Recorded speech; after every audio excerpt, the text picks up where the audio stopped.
দেখো একটি পাত্রে 100 লিটার দুধ আছে।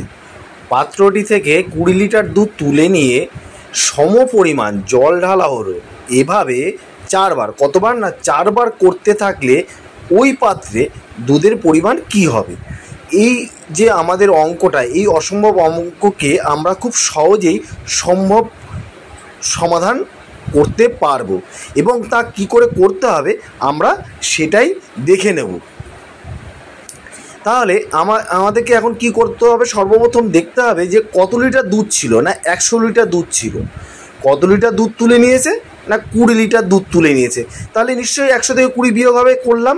আর কত লিটার দুধ ছিল আবার 100, আমার এই তাহলে 100-র মধ্যে কত না আমরা ওই বিয়োগ করে যেটা পেলাম সেটা, এবং তার ফার্স্ট ব্র্যাকেট দিয়ে এবং ফার্স্ট ব্র্যাকেট দিলাম এবং ফার্স্ট ব্র্যাকেট ক্লোজ করে যতবার জল ঢালা হয়েছে ততবার সেই সংখ্যাটাকে আমরা ব্র্যাকেট ক্লোজ করার পরে উপরে লিখলাম। অর্থাৎ যদি 4 বার হয় 4 বার, 5 বার হলে 5 বার, যতবার দেওয়া থাকবে তোমরা সেই সংখ্যাটাকে উপরে লিখবে।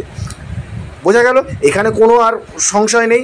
তারপরে আমরা কি করব, যেহেতু এটা আমাদের শতকরা বের করতে হবে, তো তার জন্য আমাকে কি করতে হবে না 100 দিয়ে আমরা ভাগ করতে হবে। তো আমরা ইন্টু 100 লিখলাম। এবার দেখো আমরা বিয়োগ করে পাচ্ছি 80/100। ফার্স্ট ব্র্যাকেট শুরু, ফার্স্ট ব্র্যাকেট শেষ, মাথায় 4 রয়েছে দিয়ে দিলাম ইন্টু 100, 0 0 কাটলাম। দেখো কাটাকাটি করলে 4/5 ফার্স্ট ব্র্যাকেট শেষ, সেকেন্ড ফার্স্ট ব্র্যাকেট শেষ দিয়ে মাথায় 4 দিলাম ইন্টু 100। এবার জায়গাটা হচ্ছে না বলে আমরা পাশে করি।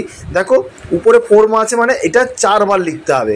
আমরা যদি 2 স্কোয়ার থাকে তাহলে আমরা কি লিখি 2 গুণ 2, 2 কিউব থাকলে 2 গুণ 2 গুণ 3। এবারে যতবার থাকবে ততবার আমরা সেই সংখ্যাটা গুণ করে তাই করে ফেললাম। 4 এর 5, 4 এর 5, 4 এর 5, 4 এর 5 ইন্টু 100। দেখো কাটাকাটি 5 20 100 করলাম। এবার আবার 5 দিয়ে কাটলাম, 4 5 20। এবার দেখো আমরা গুণ করে ফেলবো। দেখো আমরা 4 4 16, 4 16 64, 64কে 2 দিয়ে গুণ করলে দেখো কত হচ্ছে না হচ্ছে তোমাদের 256। তার সাথে দেখো 4 দিয়ে গুণ করলে হচ্ছে কত 1024। আমরা এই উপরে যে 4টে 4 আজ 5টা 4 আছে সেটা গুণ করে ফেললাম, তাহলে 1024 হলো। একটু ভুল হয়ে গেছিলো, 24 হবে। ডিভাইডেড আমরা 5 5 25 লিখে ফেললাম। এবার এই যে সংখ্যাটা আছে তাহলে আমরা এটাকে ভাগ করে ফেলি। ভাগ করলে দেখো 40.96 লিটার বেরোলো। তাহলে উত্তর আমাদের কি হচ্ছে না উত্তর হচ্ছে এ। আমার এই ভিডিওটা তোমাদের যদি ভালো লেগে থাকে তাহলে অবশ্যই করে, যারা এখনও পর্যন্ত আমার চ্যানেলটি সাবস্ক্রাইব করোনি তারা অবশ্যই আমার চ্যানেলটি সাবস্ক্রাইব করবে এবং লাইক শেয়ার কমেন্ট করতে তোমরা ভুলো না।